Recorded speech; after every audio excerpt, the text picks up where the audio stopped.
Si vous êtes un stressé de la vie ou une stressée de la vie, vous êtes ici exactement au bon endroit. Bonjour, c'est Fabiola, thérapeute quantique, énergéticienne, accompagnatrice au grand changement. J'accompagne les particuliers, les entreprises et même des équipes sportives. Installez-vous confortablement. Nous allons faire l'éloge de la non-performance. 5 conseils pratiques pour implémenter la non-performance. La non-performance permet d'être dans l'être et pas dans le faire, car vous êtes un être humain et pas un faire humain. Et l'éloge de la non-performance va vous apporter beaucoup de sérénité au quotidien. On va explorer ensemble pourquoi il est essentiel de faire une pause dans la quête incessante de performance, de résultats, d'argent, et comment cela peut transformer votre vie intérieure pour qu'à l'extérieur, tout se transforme majestueusement. Imaginez un monde où votre valeur ne dépend pas de votre productivité. Un monde où vous pouvez vous libérer des attentes et respirer librement. C'est ce monde que nous allons envisager ensemble aujourd'hui. Donnez-moi 8 minutes de votre temps. Le concept de non-performance est une approche de vie qui rejette la pression constante de faire et valorise le être. L'impact de la performance constante à laquelle on est soumise depuis le début de notre vie est indéniable. La pression qu'on reçoit de toujours devoir performer à la maison, au travail, en famille, avec les amis, ça peut drainer votre énergie. Ce sont des fuites énergétiques et ça va vous transformer en fournisseur d'énergie pour votre entourage, sans rechargement personnel. Vous serez comme une station-service de l'énergie vitale pour tout le monde. Et ça, c'est plus possible. Vous saviez tous les avantages qu'il y a à la non-performance. Ça permet un éclairage de la vie intérieure. Ça permet de se connecter avec ses propres besoins, ses désirs, ses vraies aspirations profondes et ce qu'on veut vraiment laisser dans cette vie. La non-performance s'applique par le fait de se ressourcer, par le fait de méditer, par la contemplation d'un tableau, de la nature, ou par des loisirs créatifs qui n'ont aucun but de production. Comment implémenter la non-performance ? Vous allez intégrer la non-performance dans votre vie quotidienne et ça doit être journalier. Ce sont des micro-périodes de non-action qui est délibérée et aussi l'associer au fait d'apprendre à dire non aux demandes énergétiques excessives. Tout ce qui est une demande urgente, qui ne peut pas attendre, qui est quelque chose qui n'était pas prévu, ça draine votre énergie. Ce sont des fuites énergétiques. Vous allez aussi devoir discuter de la gestion des attentes familiales, des attentes professionnelles, puis des attentes sociales de votre communauté, pour pouvoir protéger votre espace personnel et votre énergie vitale.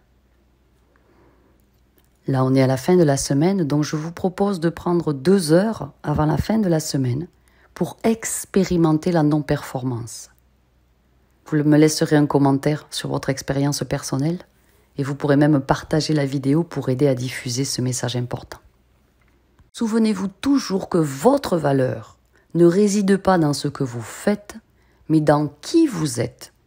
Libérez-vous et laissez votre lumière intérieure briller. Voici 3 conseils pratiques pour intégrer instamment la non-performance dans vos journées.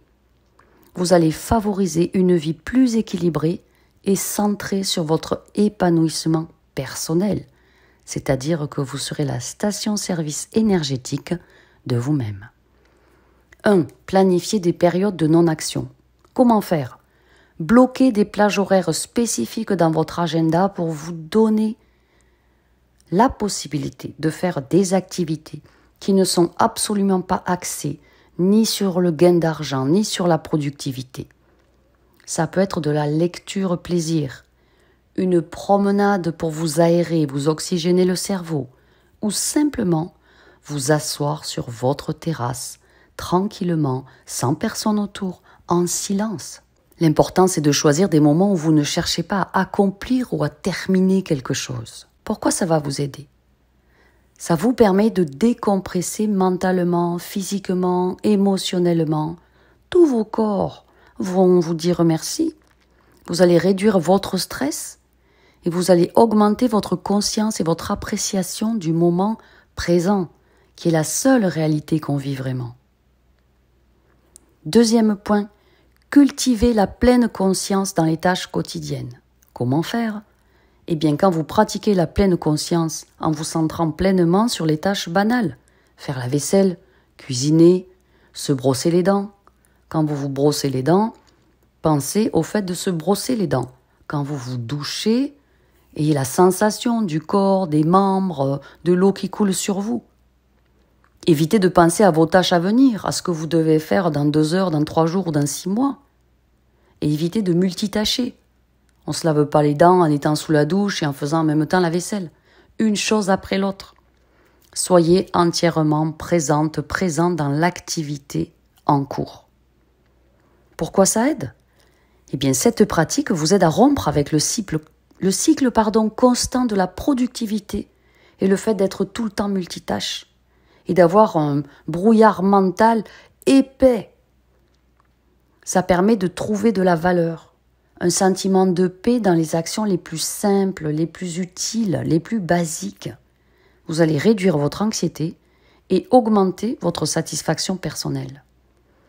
Et le troisième point, et pas des moindres, apprendre définitivement à dire non. Ça ne va pas vous couper un bras, ça ne va pas vous clouer au pilori. Comment faire? Vous êtes adulte, vous avez le droit de dire non. Évaluez les demandes de votre temps, de votre énergie, en fonction de vos propres besoins et priorités.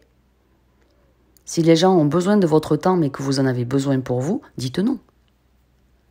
Soyez prête et prêt à refuser des engagements supplémentaires qui ne contribuent pas à votre bien-être et à vos objectifs personnels.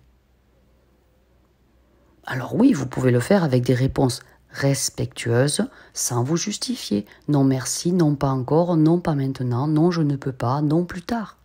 Vous refusez, poliment mais fermement. Pourquoi ça va vous aider? Il n'y a pas la terre qui va s'ouvrir sous vos pieds. Il n'y a pas un volcan qui va venir se déverser sur vous. Rien de grave ne va vous arriver. Vous aurez juste dit non. Dire non aux demandes non essentielles, ça vous libère du temps pour vous concentrer sur ce qui est vraiment important pour vous. Cela aide également à préserver votre énergie personnelle, vitale, et à éviter le surmenage. Et c'est vraiment crucial pour maintenir une bonne santé mentale, physique, émotionnelle. Encore plus, si vous êtes chef d'entreprise, si vous avez énormément de responsabilités et que vous êtes la station-service de l'énergie pour vos fournisseurs, pour vos clients, pour vos patients, pour les personnes qui travaillent pour vous. Je vous assure qu'en mettant en pratique ces conseils simples, efficaces, vous pouvez progressivement adopter un mode de vie axé sur la non-performance. C'est pas pour ça que vous allez tout perdre. Mais vous allez gagner en bien-être, en zénitude, en plaisir de vie et en bonheur. Vous allez valoriser l'être plutôt que le faire. Et en tant que chef d'entreprise, vous pouvez même l'apprendre à vos employés. Ça va améliorer leur performance, et oui, leur qualité de vie au travail, et aussi vous permettre de découvrir de nouvelles façons de trouver du plaisir et de la satisfaction dans les aspects les plus simples, les meilleurs de la vie quotidienne. Pensez à partager cette vidéo, ça va aider vraiment un grand nombre de personnes pour lâcher prise, pour lever le pied et pour enfin être plus heureux. Et ça évite souvent les arrêts cardiaques. Je vous aime. Je viens de créer pour toi l'e-book Petit manuel pratique de protocole quantique. Véritable livret de survie à emporter partout, à avoir toujours sur toi, dans ton téléphone, dans ta tablette. Dépêche-toi de cliquer pour aller le télécharger avant que ça disparaisse. Je t'aime.